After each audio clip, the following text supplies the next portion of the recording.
was a hot afternoon in Ouagadougou, the capital of Burkina Faso. Captain Ibrahim Traoré, the young leader of the country, was in his office. He sat behind a wooden desk with papers spread out in front of him. Soldiers moved quietly outside the room. The whole building was under tight security. Traoré had many things on his mind. Since taking power, he had faced many problems: terrorist attacks, poverty, and foreign pressure. But he stayed strong. He had a dream: to make Burkina Faso truly independent. He wanted to build a country where the people were safe, proud, and free from outside control. Then came a knock on the door. A young soldier walked in and gave him an envelope. "Captain," the soldier said, standing straight, "a letter has arrived. It came through the embassy." Traoré looked at the envelope. It had a symbol on it, the eagle and shield of the United States.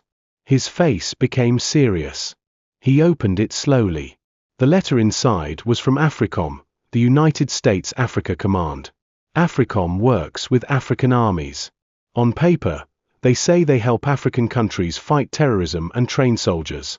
But many people believe AFRICOM is really a way for America to keep control over African land, resources, and politics. Traoré read the letter out loud. "Dear Captain Ibrahim Traoré, you are cordially invited to the AFRICOM Annual Security Forum, to be held in Senegal next month. We believe your leadership is important to the future of West Africa.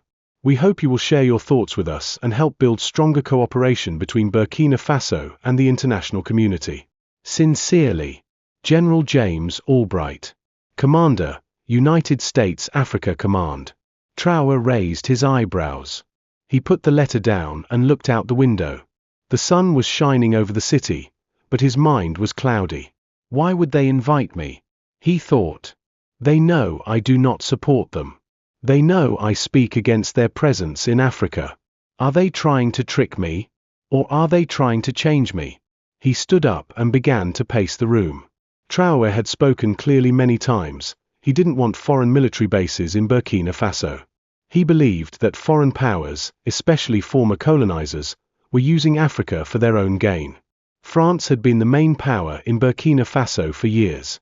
But after Traoré took leadership, he asked French troops to leave.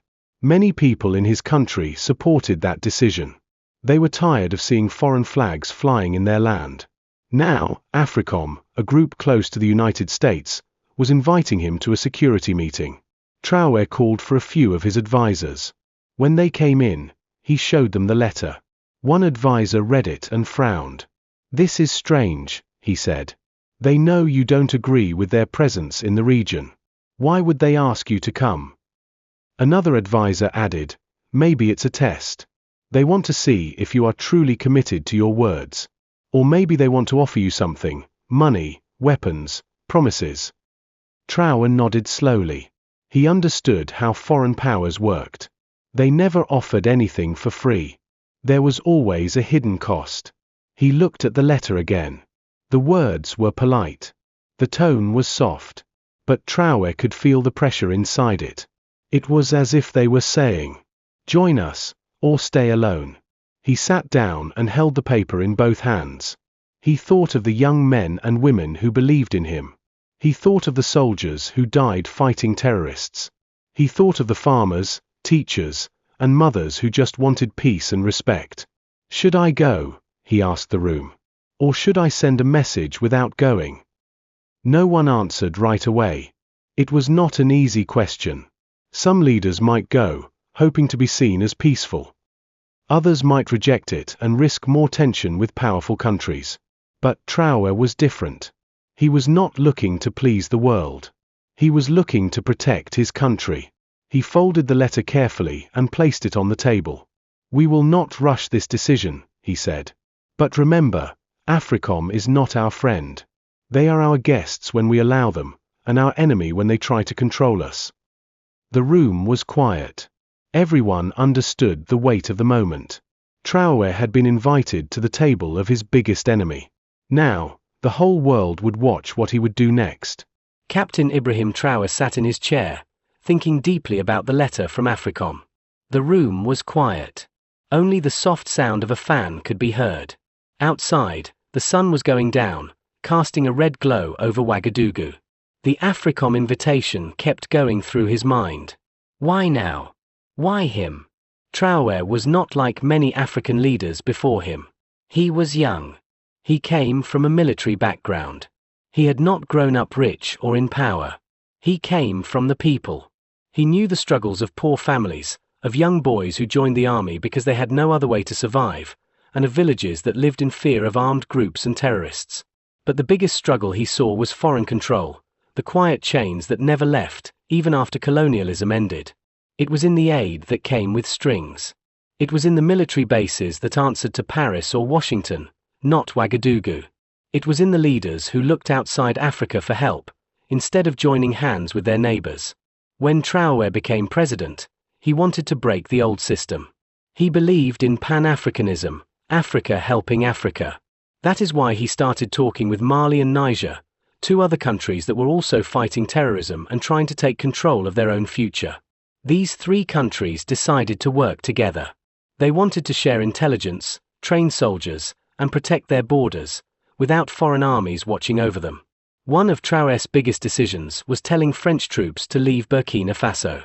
Many people had feared that choice. They said, "Who will protect us if we send them away?" But Traoré believed that freedom comes with risk. How can a country be free, he asked, if it cannot defend itself? Now, the same foreign powers he had pushed away were calling him back to sit at their table. AFRICOM was trying to bring him in, not with force, but with friendly words. Traoré knew this tactic well. He called a meeting with his closest advisors again the next morning. The air was heavy with tension. Everyone knew this invitation could lead to something big. One of his generals said, "Captain, if you go to the AFRICOM event, they may try to show the world that you are on their side. That could confuse our people. It could weaken the trust they have in you." Another advisor added, "But if you refuse, they may see you as a threat. They might try to isolate Burkina Faso. They may stop aid, block partnerships, or even try to turn other African leaders against you." Traoré listened without speaking. He understood both points.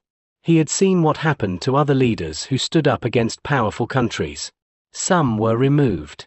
Others were killed. Many were painted as bad by the international media. But he also knew one thing: if he started to compromise now, he would lose everything. The people believed in him because he had shown courage. He spoke the truth, even when it was dangerous. He stood up and walked to the window. Outside, he saw the city moving slowly: cars, bicycles, children playing on the dusty roads. He thought of the young people of Burkina Faso.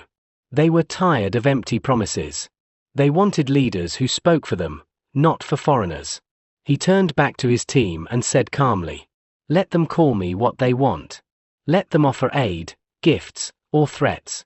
I did not become a leader to bow down. I became a leader to stand up. Not just for Burkina Faso, but for all of Africa." The room was silent for a moment. Then one of the advisors smiled and said, "Then we stand with you, Captain." Traoré nodded. He picked up the AFRICOM letter again and placed it in a drawer. He didn't tear it, didn't throw it away. He kept it as a reminder, a test of his beliefs. That night, he drafted a message. Not a reply to AFRICOM, but a message to his people and to the whole world. A speech. A message of truth. He would not go to the meeting, but he would speak louder than anyone at that table. Because sometimes, saying no is more powerful than saying yes. And in that moment, Traoré proved that he was not just a man in uniform. He was a leader with a mission. Days passed after the invitation from AFRICOM.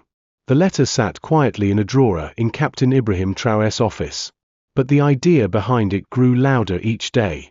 People in the government started whispering about it. Some said, maybe he should go. He can talk and make peace. Others said, if he goes, he will look weak. He'll look like he's giving in to foreign powers. In homes and markets, ordinary people were also talking. Did you hear? AFRICOM invited our captain. Will he go? He better not. We didn't send the French away just to bring in the Americans.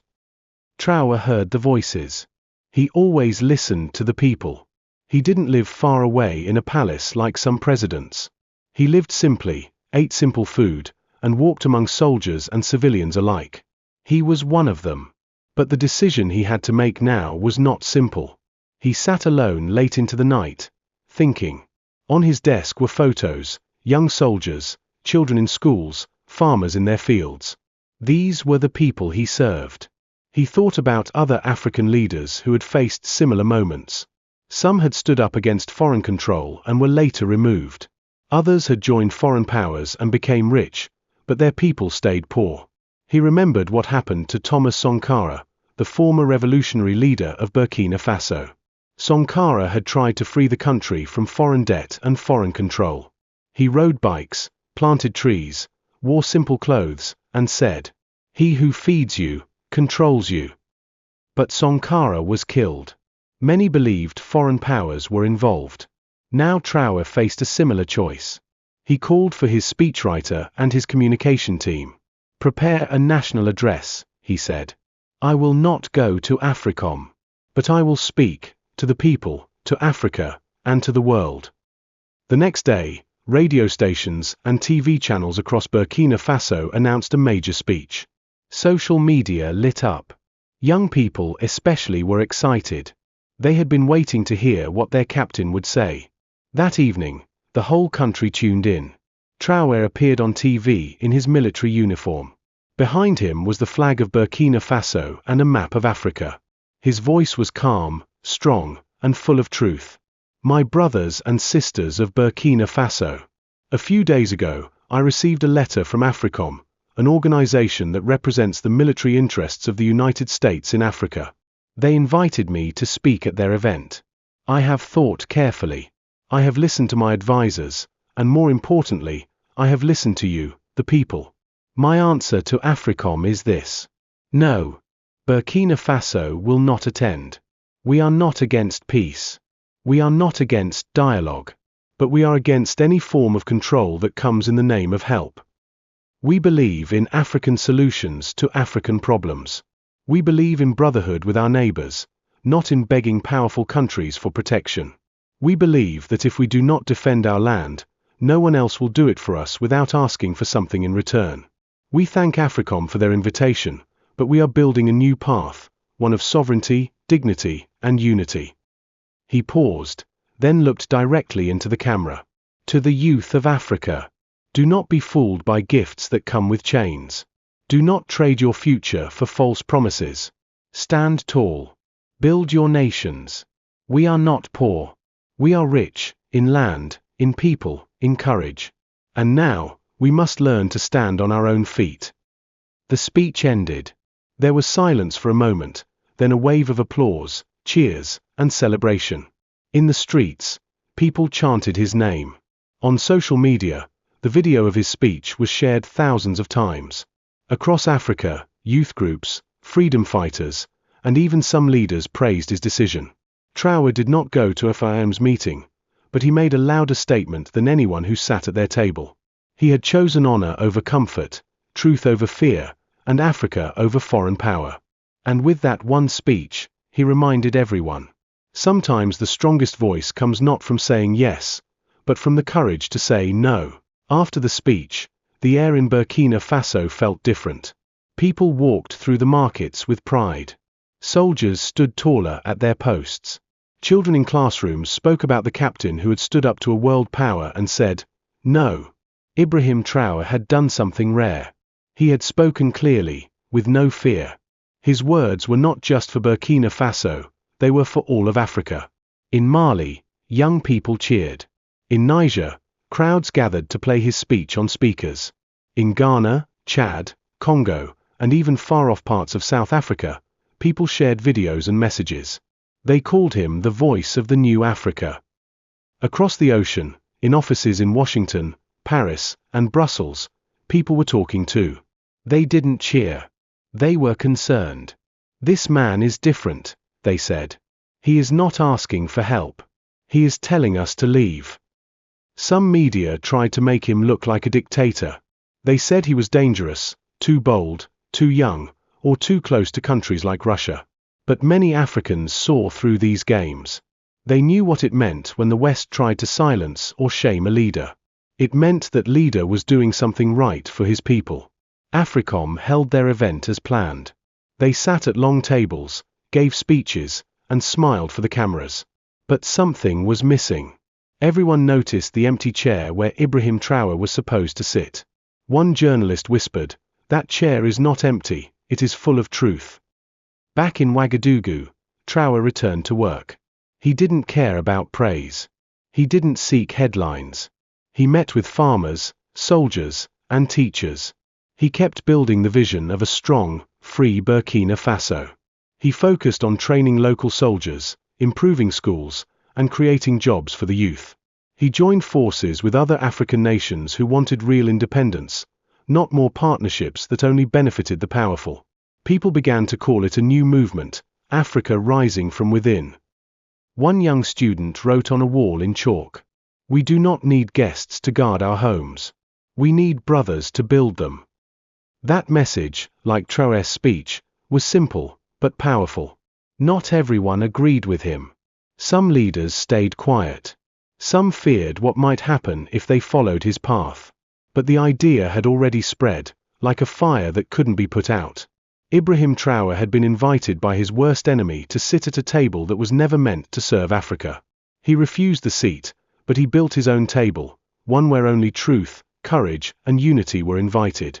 And in doing so, he didn't just protect his country. He lit a fire of freedom across a whole continent.